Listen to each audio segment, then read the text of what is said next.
మనం ఎగతాళి చేసినప్పుడు మనము ఏ విధంగా ఆలోచన చేస్తున్నామో గ్రహించేవాళ్ళు ఉంటారు. అది ఎవరు గ్రహిస్తారంటే దేవునికి వాక్యం ఉంటుంది, అపహాసకులు కూర్చుండు చోట కూర్చో. నలుగురు వ్యక్తులు చూసి నిన్ను చూసి నవ్వుకుంటున్నారు అనుకో, నలుగురు వ్యక్తులు నిన్ను చూసి నీ లోపాన్ని బట్టి వాళ్ళు నవ్వుకుంటూ ఉంటే వాళ్ళ దగ్గర కూర్చోవడానికి మనకు మనసు రాదు. దేవునికి వాక్యం ఉంటుంది, కూర్చోవడానికి కూడా నువ్వు కూర్చోకూడదు. ఇప్పుడు అదే అపహాస్యం చేసే వ్యక్తి నువ్వైతే, ఒక వ్యక్తి మనల్ని అపహాస్యం చేసినప్పుడు, లేకపోతే ఒక వ్యక్తి కొంతమంది వ్యక్తుల దగ్గర మనల్ని ఎవరైనా అపహాస్యం చేస్తే మనల్ని చూసి వాళ్ళందరూ నవ్వుకుంటారు. ఏయ్ భలే అన్నాడులే, భలే వీళ్ళు లోపాన్ని చెప్పారులే. ఇప్పుడు అదే లోపాన్ని దేవుడు మనకు తెలియజేస్తాడు. హల్లెలూయా. రాత్రి ఎందుకంటే ఎప్పుడైతే ఎదుటి వ్యక్తి యొక్క లోపాన్ని ప్రేమతో చెప్పలేకపోతే, ఎదుటి వ్యక్తి యొక్క లోపమును మన ఆత్మీయస్థితిలో మనం అంగీకరించలేకపోతే, ఆ అపహాస్యము శాపంగా మారుతుంది అని దేవునికి వాక్యం చెప్తుంది. హల్లెలూయా. దేవునికి వాక్యము విషదపరుస్తుందంట. కానీ మనం వాక్యాన్ని అంగీకరించము కాబట్టి చాలాసార్లు మనకు చెప్పే వాక్యాలన్నీ ఎట్లా ఉంటాయంటే, నువ్వు ఆశీర్వదింపబడతావు, లేకపోతే నువ్వు ఇలాంటి పని చేస్తావు, ఇలాంటి పని చేయగలిగితే నీకు శాపం వస్తుందని చెప్తారు.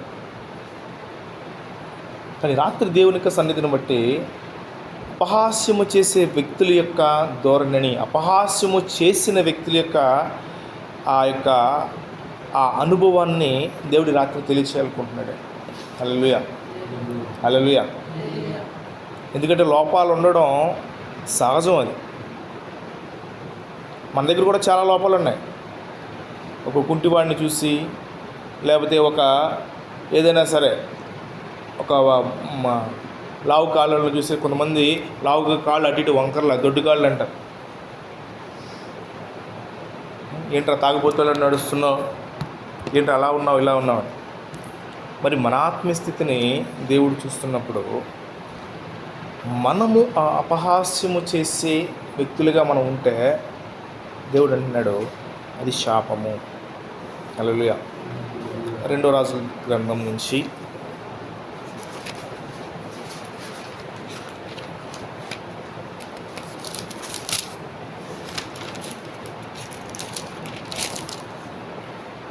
3వ అధ్యాయం 23వ వచనం చదువు.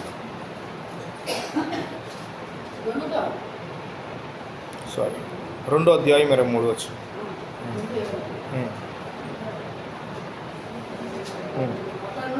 అక్కడి నుండి అతడు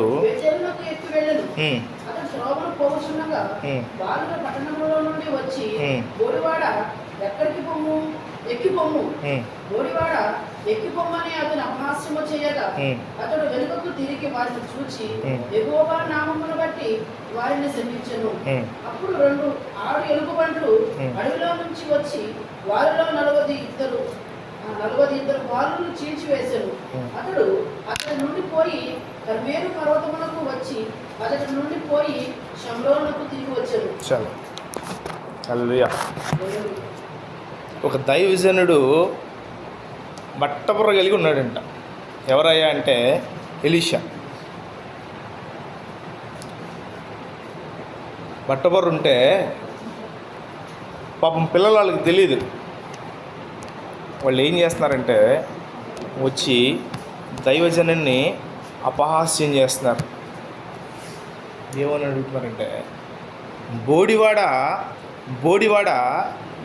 ఎక్కిపోమ్ము అని అతన్ని అపహాస్యం చేస్తే ఏమంట, అతడు వెనుకకు తిరిగి దేవుని నామం బట్టి శపించాడంట. హల్లెలూయా.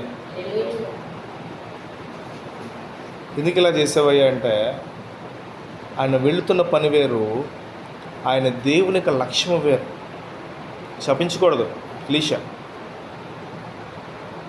కానీ ఆ కలిగి ఉన్న పరిస్థితుల్ని అర్థం చేసుకోలేని ఆ బాలురు ఏంటంట, ఒక్కడు నవ్వుతుంటే ఇంకొకడు, పిల్లలు చూడండి, ఏదైనా సరే ఒక మాటని ఎవరైనా సరే ఒక జోక్ వేస్తే ఏంటంట అందరూ కూడా పగలబడి నవ్వుతూ ఉంటారు జోక్ వేసినప్పుడు అయితే.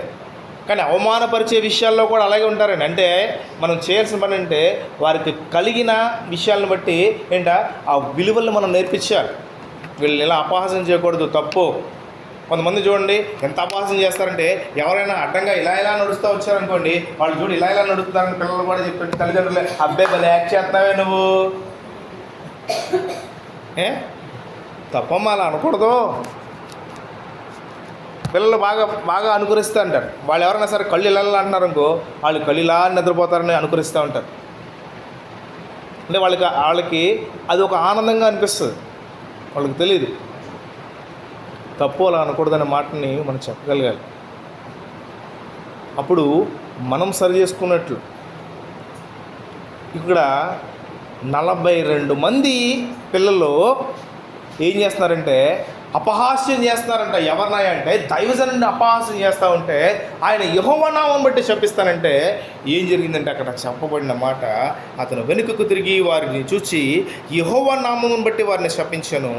అప్పుడు 2 ఆడ ఎలుగుబంట్లు అడవిలో నుండి వచ్చి వారిలో ఏం చేశారు తెలుసా, 42 బాలులను చీల్చివేశాను. 42 మంది బాలురు చనిపోయారు. దేనివల్ల? అపహాస్యం, ఎగతాళి చేయడం. ఒక ఎదుట వ్యక్తి యొక్క ఎగతాళితనాన్ని దేవుడు ఒప్పుకోవట్లే బైబిల్ గ్రంథంలో. నిన్ను నువ్వు ఎలా అయితే లవ్ చేసుకుంటున్నావో, అంటే మనల్ని మనం ఎలా అయితే ప్రేమించుకుంటున్నామో, మనకు ఒక లోపం ఉందని మనకు తెలిసినప్పుడు, మనలో ఒక తప్పు ఉందని మనం తెలుసుకున్నప్పుడు, మనల్ని మనం ఎలా సరి చేసుకోవాలనుకుంటున్నామో ఎదుటి వ్యక్తి యొక్క లోపాన్ని తెలియజేసి అది సరి చేయాలనుకోవాలి తప్ప ఎదుటి వ్యక్తి యొక్క లోపాన్ని మనకి చులకనగా చూడకూడదని దేవునికి ఉద్దేశం అండి. హల్లెలూయా. దేవుడు ఎందుకని ఎదుటి వ్యక్తి ఎవరిని కూడా మనం తక్కువ అంచనా వేయడానికి లేదు. ఈరోజు పనికి రానివాడు అనుకున్నవాడు దేవునికి పనికొచ్చేవాళ్ళుగా చాలామంది మారుతున్నారు. అలాగే మనం కూడా ఉంటాం కదా, నవ్విన నాప చేయనంట, అది చేలోకి వెళ్ళేసరికి అందరూ చూసుకుంటారు, రే చేనేమందరా ఎండిపోయిందిరా, ఇంకా ఈ చేనేమి పనికిరాదురా అంటారంట. కానీ పంటకు వచ్చేసరికి ఎవరిదయ్యా వస్తుందంటే, ఎవరి చేనునైతే చూసి నవ్వారో ఆ చేనంట విస్తారమైన పంట, నాపచేను కనపడదంట. మనమే చెప్పుకుంటాం నవ్విన నాపచేను పండుద్దిరా బాబు అని. ఈరోజు ఎవరినైతే ఎగతాళనుకుంటున్నామో వారు చాలా దేవునికి ఇష్టంగా మార్చబడతారు. ఆయన యొక్క హెయిర్ స్టైల్ని చూసి, లేకపోతే ఆయన యొక్క ప్రభావాన్ని, ఆయన యొక్క మనిషిని చూసి వాళ్ళు ఏమనుకున్నారంటే బోడివాడ ఎక్కుపొమ్ము అని ఎగతాళి అపహాస్యం చేస్తూ ఉంటే యెహోవా నామమున శపించాడు ఎలీషా. హల్లెలూయా. రాత్రి ఎందుకు ఈ మాటలు చెప్పుకుంటున్నాం, ఎందుకు ఈ వాక్యాన్ని ధ్యానిస్తామంటే, మన ఆత్మీయ స్థితిలో ఎప్పుడైతే అపహాస్యకరమైన మాటలు మన దగ్గర ఉంటే అవి మనకు ఆశీర్వాదం కాదు. ఎదురు వ్యక్తులు ఎలానా ఉండొచ్చు, డబ్బులు కలిగి ఉండొచ్చు, డబ్బులు లేకుండా ఉండొచ్చు. కొంతమంది బళ్ళు ఓడలు అవుతాయి, ఓడలు బళ్ళు అవుతాయి. కొన్నిసార్లు లేనివారిగా ఉండొచ్చు, కొన్నిసార్లు లేనివారే ఉన్నవారిగా ఉండొచ్చు. కానీ మన ఆత్మీయ స్థితిని దేవుడు ఎప్పుడు కూడా అంటాడు కదా, మనకు ఇవ్వబడిన దాన్ని మనం భద్రం చేసుకోవాలి. మనకి ఏదైతే ఇవ్వబడిందో, మనకి ఏదైతే మనం పొందుకున్నామో వాటిని జాగ్రత్త చేసుకునే విలువను మనం పొందుకోవాలని దేవుడు కోరుకుంటున్నాడు. హల్లెలూయా. మరొక మాట చూద్దాం. 2వ దినవృత్తాంతాల గ్రంథం నుంచి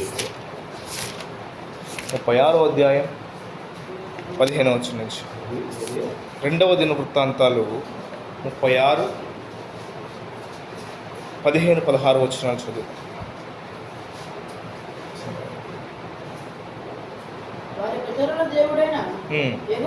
యెహోవా తన జనుల యందును తన నివాస స్థలమందును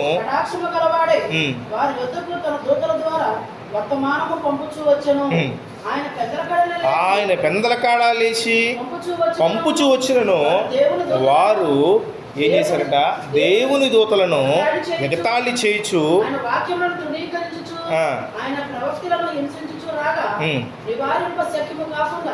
యెహోవా కోపము ఆయన జనుల మీదకు వచ్చెను. సరే, హల్లెలూయా. దేవుడు వాళ్ళని సరిచేయడానికి, వాళ్ళని సరైన రీతిలో క్రమంగా నడిపించడానికి ఏం చేస్తున్నారో తెలుసా? వారి పితరుల దేవుడైన యెహోవా తన జనుల యందును తన నివాస స్థలమందును కటాక్షము గలవాడే వారి యొద్దకు తన దూతల ద్వారా వర్తమానం పంపుచూ వచ్చెను. ఆయన పెందల కాడ లేచి పంపుచూ వచ్చినను వాళ్ళు ఏం చేస్తున్నారు తెలుసా? వారు దేవుని దూతలను ఎగతాళి చేయొచ్చు, ఆయన వాక్యములను తృణీకరించుచు, ఆయన ప్రవక్తలను హింసించుచూ రాగా. దేవదూతలను ఎగతాళి చేస్తున్నారు, ఆయన వాక్యాన్ని తృణీకరించారు, ప్రవక్తలను ఏం చేస్తున్నారు తెలుసా? హింసిస్తూ ఉన్నారంట. ఎప్పుడు? దేవుడు రోజు మాట్లాడుతున్నప్పటికీ కూడా వాళ్ళ ప్రవర్తన మార్చుకోవట్లా. రోజు చదువుతున్నప్పటికీ నాకు అర్థం కావట్లేదు అని అంటే, సరే అర్థం చేసుకోవడానికి అర్థమయ్యే మనస్సు నీకు లేదు, అర్థం చేసుకోగలిగిన ఆ యొక్క వయస్సు నీకు లేదు అనుకోవచ్చు. వాళ్ళ పితరుల ప్రార్థన అంగీకరించి దేవుడు ప్రతిరోజు వాళ్ళతో పెందల కాడ లేచి రోజు పొద్దున్న చెప్తున్నాడంట, అయ్యా నీ కోపం ఎక్కువగా ఉంది, తగ్గించుకో, నువ్వు ఇలాంటి పరిస్థితి కలిగి ఉన్నావు, నువ్వు సరైన రీతిలో నడవయ్యా అని రోజు భయం చెప్తున్నారంట. రోజు భయం చెప్తున్నాడు దేవుడు. రోజు వాళ్ళని ఇలా ఉండు, నువ్వు అలా ఉండు అని చెప్తా ఉంటే వాళ్ళు ఏం చేస్తున్నారంట? దేవుని దూతలను ఎగతాళి చేస్తూ ఉన్నారు. ఆయన వాక్యం లేనట, ఈ వాక్యం ఎప్పుడు ఉండేదే అని వాక్యాన్ని తృణీకరించారు. ప్రవక్తలను ఏం చేస్తున్నారు తెలుసా? వీళ్ళకి ఇలా కాదు, వీళ్ళని బాగా హింసించాలని ప్రవక్తల్ని హింసించే విధంగా ఉంటే, ఇప్పుడు ఆయన అంటాడు కదా, ఇక్కడ రాయబడిన మాట, నివారించు సఖ్యము కాకుండా యెహోవా కోపము ఆయన జనుల మీదకి వచ్చెను. హల్లెలూయా. ఇప్పుడు ఆయన కోపాన్ని ఆపడానికి ఎవరికి లేదంటండి. ఆయన ఏ యొక్క శాంతాన్ని అయితే దేవుడు కనపరిచాడో, ఏ యొక్క శాంతాన్ని అయితే దేవుడు కనపరిచాడో, ఇప్పుడు వాళ్ళని అడ్డుకోవడానికి కూడా మోషే లేడు. ఒకప్పుడు దేవుడికి కోపం వస్తే మోషే అడ్డుకున్నాడు. ప్రభువా, ఈ ప్రజలకు తెలివి లేదు, ఈ ప్రజలకు తెలియదు, వీళ్ళని కనుక నాశనం చేస్తే అయ్యా మీ దేవుడు ఇలాంటి పనులే చేయగలుగుతాడు, వీళ్ళని నాశనం చేయడానికి దేవుడు వచ్చాడని ఐగుప్తులు ఏమన్నా అంటారేమో, నువ్వు ఇలా చేయడానికి వీల్లేదా అని మోషే అడ్డుపడ్డాడు. తర్వాత దూతలను పంపించాడు, తర్వాత ప్రవక్తలను పంపించాడు, దేవునికి వాక్యాలను పంపించాడు. కానీ వాళ్ళు ఏం చేస్తారు తెలుసా? దేవదూతలను ఎగతాళి చేయడం ప్రారంభించాడు. ఆ దేవదూత, ఆ గాబ్రియేలు దేవదూత, ఆయనకి ఏం పనుంది, వస్తాడు వెళ్ళిపోతాడు. ఆ మిఖాయేలు దేవదూత, ఆయన వర్తమానం ఆయన ఆ ఇంటికి మెసేజ్లు పంపుకుంటూ ఉంటాడు. మిఖాయేలు దేవదూత అని ఆ దేవదూత అని దేవదూతలను ఏం చేస్తున్నారు తెలుసా? వచ్చాడు రా దేవదూత, వచ్చాడు రా మాస్టర్ గారు. ఏం చేస్తున్నారంట? ఎగతాళి చేస్తున్నారంట. దేవుడు చూస్తూ ఊరుకోడండి. ఎలీషాను ఎగతాళి చేస్తే దేవుడు చూస్తూ ఊరుకోలా, దేవుని నామనే శపించాడు. ఇక్కడ కూడా దేవదూతల్ని, దేవునికి వాక్యాన్ని తృణీకరించిన వారిని, దేవుని యొక్క సన్నిధి ప్రవక్తల్ని వాళ్ళు హింసిస్తూ ఉంటే దేవుడిచ్చిన ఈరోజు ఆ మాట ఏంటంటే, నివారింప సఖ్యము కానీ యెహోవా కోపము ఏంటంట ఆయన జనుల మీదకి వచ్చాను. ఆయన జనుల మీదకే వచ్చింది. ఇందులోనే అంటాడు కదా, అయ్యా నా మందిరం నుంచి ప్రార్థన చేసే వాళ్ళ మీద నాకు అందుకుంటుందయ్యా అన్న దేవుడే ఇప్పుడు వారి జనుల మీదకి నివారింప సఖ్యము కానీ కోపం వచ్చిందంట. ఎవరయ్యా వీళ్ళకి? ఎవరి మీద? అందరి మీదకే కాదండోయ్. స్పెసిఫిక్గా దేవుడు చెప్పాడు అక్కడ ఎవరి మీదకి అంటే అపహాస్యము చేసేవాళ్ళ మీద, ఎగతాళిగా మాట్లాడే వాళ్ళ మీదకి, గేలి చేసేవాళ్ళకి, దేవునికి వాక్యము తృణీకరించే వాళ్ళకి. ఈరోజు చాలామందికి దేవునికి వాక్యం యొక్క విలువ తెలియదు. మందిరానికి వెళ్ళి పడుకుంటే చాలులే, లేకపోతే అక్కడికి వెళ్ళి 3 నిద్రలు చేస్తే చాలులే, అక్కడికి వెళ్ళి 7 నిద్రలు చేస్తే చాలులే అండి, అంతే. వాక్యం యొక్క విలువ తెలియదు కాబట్టి వాక్యాన్ని తృణీకరించి దేవుడిచ్చి ఆశీర్వాదాన్ని కోల్పోతున్నారు చాలాసార్లు. దేవునికి వాక్యం చాలా స్పష్టంగా ఉంటుంది. నువ్వు వినటం వల్ల విశ్వాసం కలుగుతుంది. దేవునికి వాక్యం వినడం వల్ల ఆ వాక్యం ఎలా వినాలంటే శ్రద్ధ కలిగి వినాలి. హల్లెలూయా.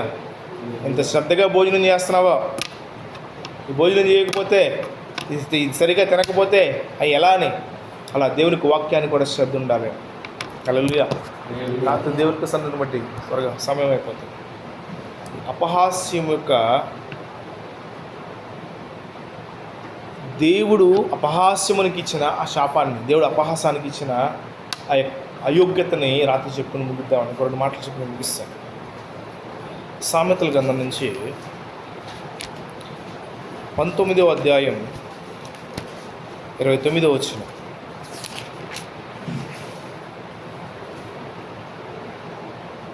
బుద్ధిహీనుల వీపులకు 19:29 అపహాస్యకులకు తీర్పులను, బుద్ధిహీనుల వీపులకు దెబ్బలను.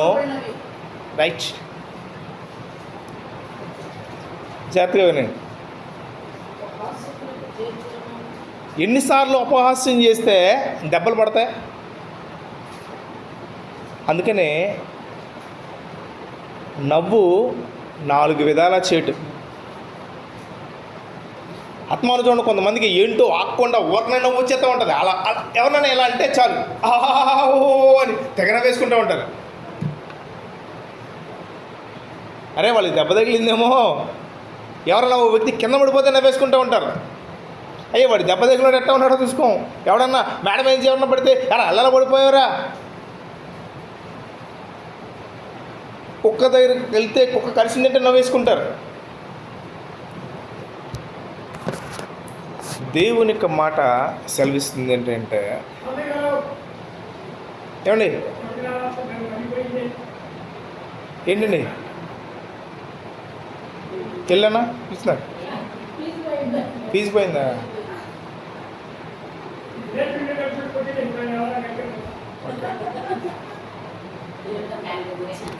అవునా, రైట్. ఈయన మాట్లాడుతున్న మాట ఏంటంటే, ఆయన అడుగుతాడు, అపహాసకులకు తీర్పులను, బుద్ధిహీనుల వీపులకు దెబ్బలు నియమింపబడి ఉన్నాయంట. ఎవరైతే అపహాసకులు ఉన్నారో వాడికి ఒక తీర్పు ఉందంట, ఎవరైతే బుద్ధిహీనంగా ఉన్నాడో వాడికంట వీపు దెబ్బలు ఉన్నాయంట.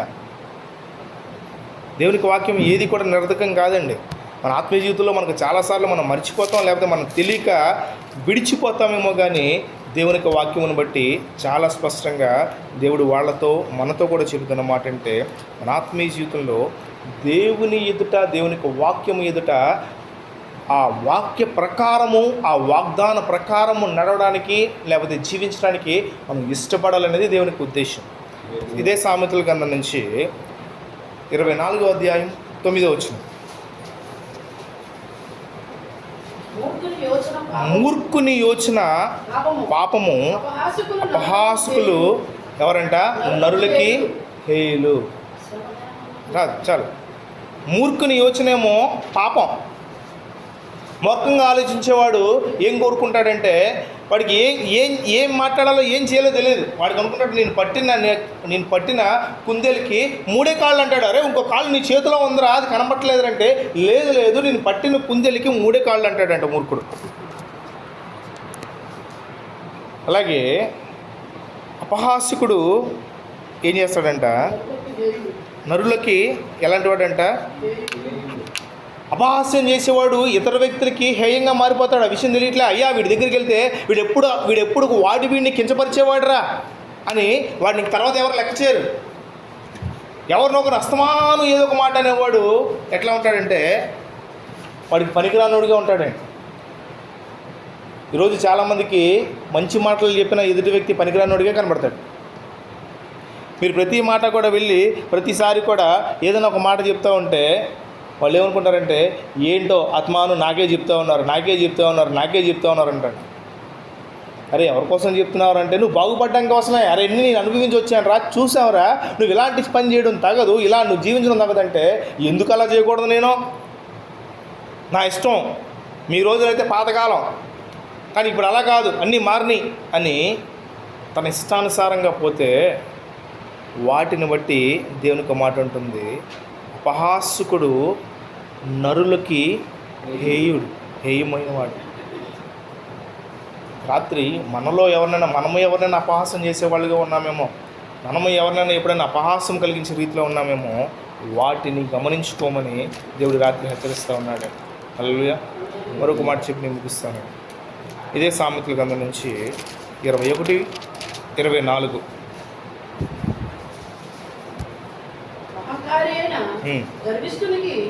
అపహాసకుడని పేరు. ఉమ్. అట్టివాడు అమిత గర్వముతో ప్రవర్తించును. సరే, ఇప్పుడు ఈ గర్విష్ఠుడికి ఏం పేరుందంట? అపహాసకుడని పేరు. వాడు ఎందుకు అత్తమానం ఎటకారం చేస్తున్నాడంటే వాడికి ఒక గర్వం ఉంది. వాళ్ళ నాన్న సంపాదించిన డబ్బులు ఉన్నాయనో, లేకపోతే వాళ్ళ నాన్న ఇచ్చిన ఉద్యోగం ఉందనో, లేకపోతే వీడిది కాంది వాడు ఎగరేసుకుని తిరుగుతూ ఉంటే వాడికి గర్వం వస్తుంది. వాడు సంపాదించింది, వాడు కష్టం కలిగింది తెలుసుకుంది గర్వం కాదు. అందుకని అంటాడు, వాడికి ఎలా వస్తుందంటే అహంకారి అయిన గర్విష్ఠునికి ఏం పేరంటే అపహాసకుడు అని పేరంట. వాడి ముఖం చూస్తేనే అంత అహంకారం. వాడికి దేవుని యొక్క విలువ తెలియదు, దేవుని యొక్క విధేయత తెలియదు, దేవుని యొక్క సహవాసం తెలియదు. ఎప్పుడైతే ఈ అమిత గర్వంతో ఉంటాడో వాడిని అంటాడు కదా, అట్టి వాడు ఎలా ఉంటాడంటే అమితమైన గర్వంతో ప్రవర్తిస్తూ ఉంటాడంటే. హల్లెలూయా. అంటే వాడికి అపహాసుడు అని పేరు. రాత్రి దేవుడు మన ఆత్మీయ జీవితంలో గమనిస్తూ, దేవుడు మన ఆత్మీయ జీవితంలో దేవుని యొక్క వాక్యము యొక్క విలువని మనలో మనం కలిగి ఉంటే అది చాలా సంతోషం. రాత్రి ఆ వాక్యం యొక్క విలువ మనలో కావాలని కోరుకుంటున్నాడు.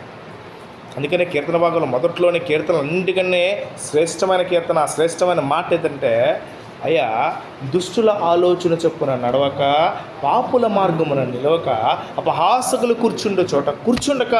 దివారాత్రములు ధ్యానించువాడు ధన్యుడు. పగలు రాత్రి ఎవ్రీ టైం దేవుని యొక్క వాక్యమును ధ్యానించేవాడు ధన్యుడని దేవుని యొక్క లేఖనం అంటుందండి. అదే మొదటి మాట. 150 కీర్తనలో మొదటి మాట అదే. ఈరోజు అపహాస్యము కలిగిన పరిస్థితి నీ నుంచి నా నుంచి వస్తే మనము గర్విష్ఠులము, మనము హేయులము, దేవుని యొక్క దృష్టికి మనము అన్యాయము చేసిన వంటి వారం అంట. అందుకనే ఎదుటి వ్యక్తిని ప్రేమించగలిగిన మనస్సు నీకు ఉండాలంటున్నాడు. ఎదుటి వ్యక్తి యొక్క లోపాన్ని అంగీకరించగలిగిన మనస్సు మనకు ఉండాలి. ఎదుటి వ్యక్తి యొక్క విలువని గౌరవించవలసిన పరిస్థితి క్రైస్తవుడికి ఉందండి. ఎదుటి వ్యక్తి ఎలాంటి వాళ్ళైనా సరే, ఇప్పుడు మనం కొన్ని చెప్పుకున్నాం కదా, ఎదుటి వ్యక్తి ఎలాంటి వాళ్ళైనా సరే దండం పట్టు. దేవుడు నిన్ను దీవించిన కాక అంతే, ఇంకో మాట ఏం లేదు. ఆ దీవెన అది వాడికి శాపమా ఆశీర్వాదమో వాడికే తెలియాలి. ఇంకో మాట ఏం లేదు. దేవుడు ఉండేమన్నాడు, నువ్వు ఎవరి దగ్గరికి వెళ్తే వాళ్ళని దీవించి వచ్చేయండి. శిష్యులకి జోలించి పంపించినప్పుడు దేవుడు చెప్పిన మాట ఏంటంటే, సర్వ సృష్టికి సర్వలోకమునికి వెళ్ళి సువార్తను ప్రకటించండి. ప్రతి గడపలోకి గుమ్మంలోకి మీ జోలైనను చెప్పులైన ఏమి తీసుకెళ్ళమాకండి. వాళ్ళు కనుక మిమ్మల్ని అపహసిస్తే మీ పాదములు ధూళి దులిపేసి వచ్చేయండి. ఇంకేమన్నది ఆయన, మీరు వెళ్ళిన ఇల్లు, మీరు ఎవరి ఇంటికైతే వెళ్తారో ఆ ఇల్లు యోగ్యమైనదైతే, ఆ ఇల్లు యోగ్యమైనదైతే వాళ్ళ మీదకి ఆశీర్వాదం వస్తుంది, లేకపోతే అది మీ వెనకాలే వచ్చేస్తుంది. శాపాన్ని ఇవ్వడానికి దేవుడు గారు ఒక మాట గుర్తుపెట్టుకుందాం. దేవుడు శాపాన్ని ఇవ్వడం, శాపము అపవాది ద్వారా మనం తెచ్చుకుంటాం. ఆశీర్వాదం ఇవ్వడం దేవుడి పని. శాపం అనేది దేవుడిని ఎరగక తెచ్చుకునే అది పొరపాటు. అది మనం తెచ్చుకునేది శాపం అనేది, దేవుడు ఇచ్చింది కాదు. ఏ వ్యక్తిని కూడా దేవుడు శపించమని చెప్పట్లా. లేవీయులకి దేవుడు గొప్ప వాగ్దానం ఇచ్చి అందరికి అన్ని పనులు అప్పచెప్పిన తర్వాత లేవీయుల్ని పిలిచి దేవుడు అన్న మాట ఏంటంటే, నీ దేవుని సన్నిధికి ఎవరైతే వస్తారో వారిని ఆశీర్వదించడమే మీ పని. హల్లెలూయా. లేవీయులకి ఇచ్చిన పని ఆశీర్వదించడమే. అందుకనే ఏ పాస్టర్ గారైనా సరే ఒక మాట అనడానికి వీలేదు. ఒకవేళ తిట్టే పాస్టర్ గారు అయితే, అంటే తిట్టడం అంటే ఎదుటి వ్యక్తిని కించపరిచే పాస్టర్ గారు అయితే పాస్టర్ గారు వర్దళ్ళు. మనకు అధికారం కాబట్టి, మన పిల్లల లాంటి వాళ్ళు కాబట్టి, అశోక్ ఇలాంటి తప్పు చేస్తున్నావేంటి అని గద్దించుతారేమో.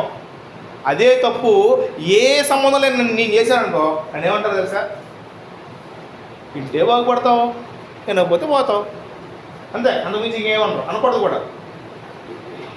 ఈరోజు మన ఆత్మీయస్థితిని బట్టి మనల్ని గద్దించే వాళ్ళు ఉన్నారు. ఆ గద్దింపుకు లోబడితే ఆశీర్వదింపబడతాం.